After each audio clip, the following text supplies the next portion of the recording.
ఓం వసుదేవసుతం దేవం కంసచాణూరమర్దనం దేవకీ పరమానందం కృష్ణం వందే జగద్గురుం. ఓం శ్రీ రాధాకృష్ణాభ్యాం నమ. కృష్ణం వందే జగద్గురుం, అర్జునం వందే జగదేక వీరం. ఇప్పుడు శని వక్రించినటువంటి సమయం జూలై నెల 26, 27వ తేదీల్లో 2026 సంవత్సరంలో శని మరి మీన రాశిలో మనకి వక్రించడం అనేటటువంటిది జరిగింది. ఇది ఎప్పటి వరకు ఉంటుంది ఈ శని వక్రించి అంటే మనకి డిసెంబర్ 10, 11, 2026 సంవత్సరం వరకు ఉంటుంది. మళ్ళీ శని సవ్య దిశలోకి డిసెంబర్ 10, 11వ తేదీల్లోకి వస్తాడు. రఫ్గా కనుక మనం చూసుకున్నట్లయితే 4.5 నెలల సమయం ఈ సైకిల్ అనేటటువంటిది కొనసాగుతూ ఉంటుంది. దీన్ని ఎక్కడికి మళ్ళీ సవ్యదశలోకి వస్తుందంటే మళ్ళీ డీప్ వాటర్స్ అయినటువంటి మీనరాశిలోకే మనకి ఈ వక్రించడం జరుగుతుంది. స్పెసిఫిక్గా మనకి ట్రాన్సిట్ ఎక్కడికంటే త్రూ రేవతి నక్షత్రం, ఉత్తరాభాద్ర నక్షత్రం నుంచి మనకి ట్రాన్సిట్ అనేటటువంటిది జరుగుతుంది. మరి దీని వలన మనకి కొన్ని రాశుల వారికి మేలు జరుగుతూ ఉంటుంది, కొన్ని రాశుల వారికి మధ్యస్థంగా ఉంటుంది, అలాగే కొన్ని రాశుల వారికి మరి యాడ్వర్స్ రిజల్ట్స్, బ్యాడ్ రిజల్ట్స్ ఇస్తూ ఉంటుంది.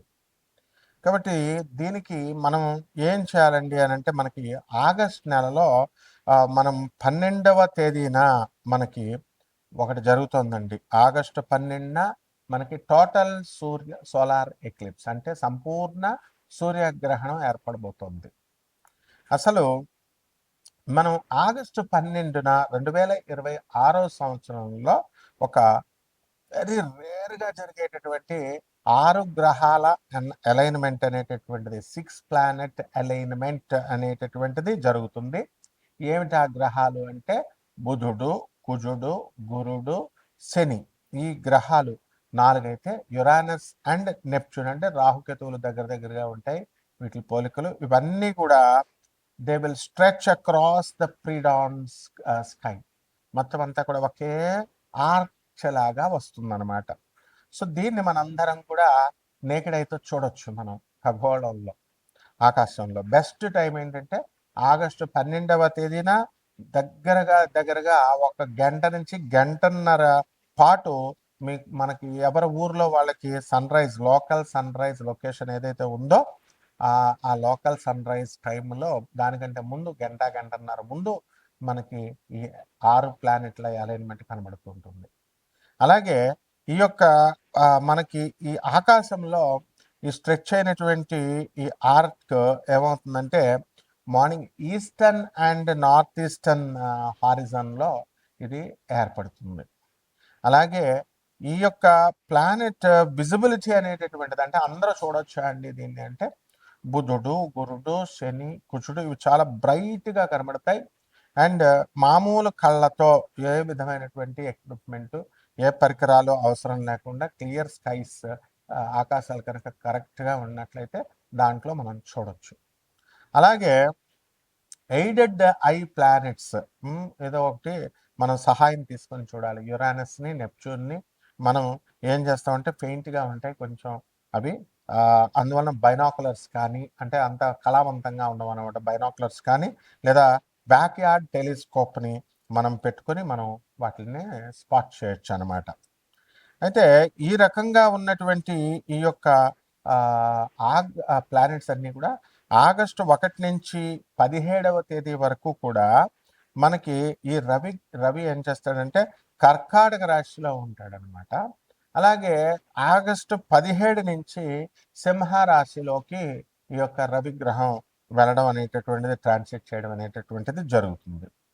దాని వలన మనకి మేజర్ ఇంపాక్ట్స్ ఏముంటాయండి ఈ శని వక్రించడం వలన అంటే 7.5 జరుగుతుంది కదా ఏలినాటి శని కొన్ని ప్లానెట్స్కి.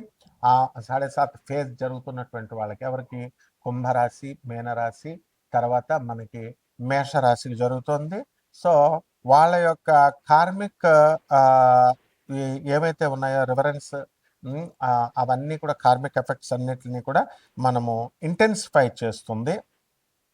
ఆ తర్వాత మనకి రెస్పాన్సిబిలిటీస్ అని కూడా మనకి బాధ్యతల్ని పెంచుతుంది. కార్మిక రివ్యూస్ని తర్వాత వీటి యొక్క బాధ్యతల్ని కుంభరాశి వారికి, మీనరాశి వారికి, తర్వాత మేషరాశి వారికి జరుగుతుంది.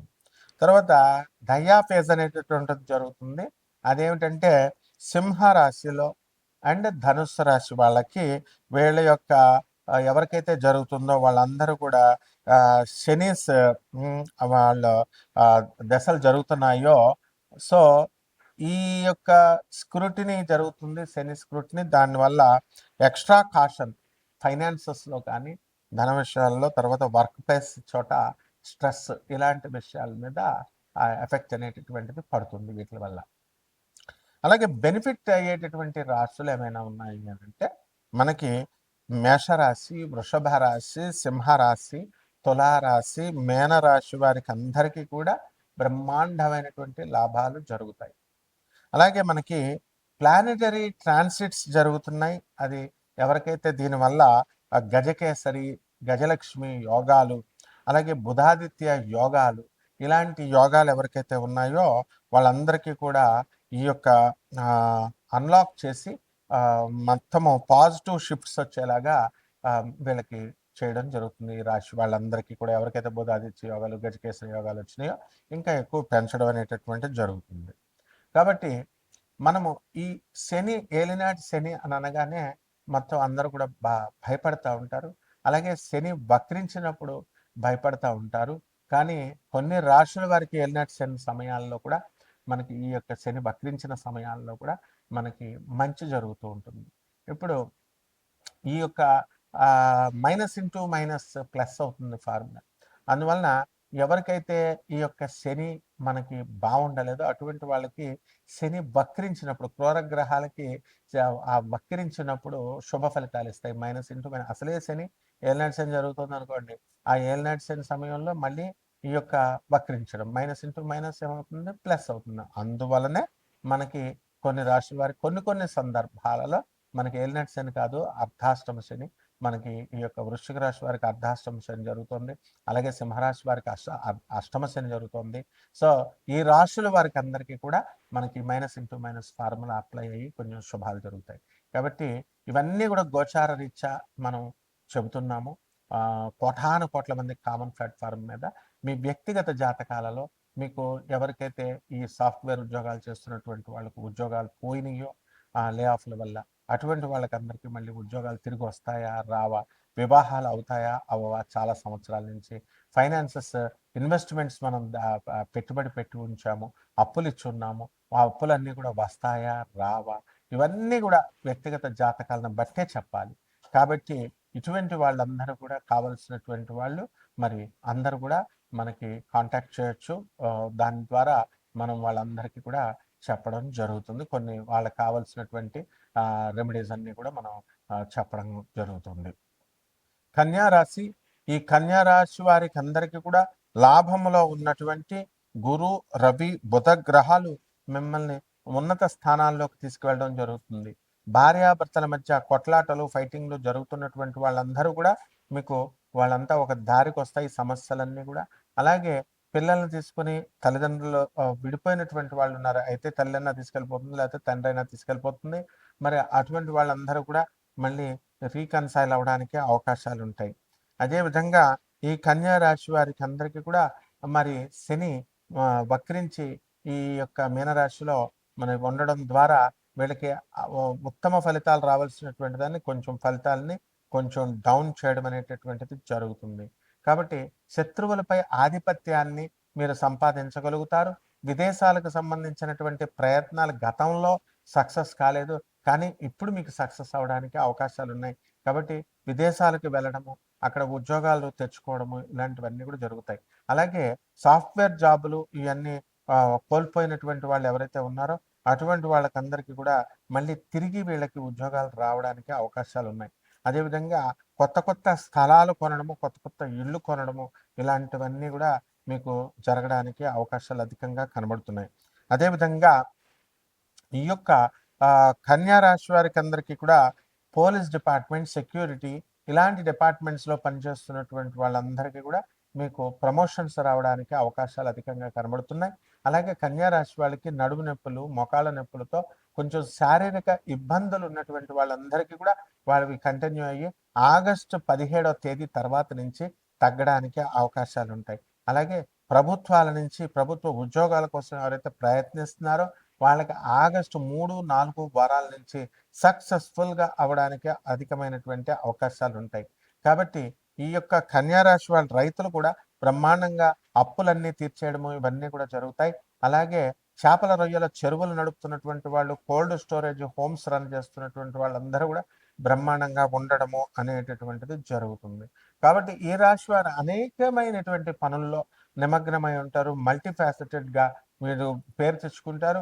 అన్ని టాస్క్‌లు కూడా ఒకే ఏకధాటి మీద వీళ్ళు సక్సెస్ అవ్వడానికి అవకాశాలున్నాయి. వీళ్ళ పిల్లల్ని కాలేజీల్లో జాయిన్ చేయడంలో వీళ్ళు బిజీగా ఉండడము, పిల్లల చదువు విషయమై కొంచెం గతం ఎన్నో రోజులుగా టెన్షన్ పడుతున్నటువంటి వీళ్ళకి ఆ టెన్షన్ నుంచి బయటపడడం జరుగుతుంది.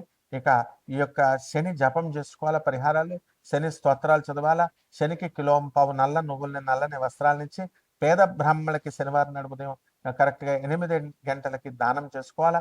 దశ మహాభిక్షల్లో ఒకటైనటువంటి ఈ యొక్క మహాకాళి అమ్మవారి యొక్క మంత్ర జపము, అమ్మవారి యొక్క స్తోత్రాలు చదువుకోవడము, అమ్మవారి యొక్క హోమం చేసుకోవడం ద్వారా బ్రహ్మాండంగా ఉంటుంది. అలాగే రావి చెట్టుని ఇంట్లో వేసుకొని తులసి చెట్టుకి, రావి చెట్టుకి కలిపి పూజ చేసుకోవడము, ఆ రావి చెట్టు చుట్టూ ప్రదక్షిణాలు చేయడము, గురుచరిత్ర పారాయణ చేసుకోవడం ద్వారా బ్రహ్మాండంగా ఉంటుంది. శుభమస్తు.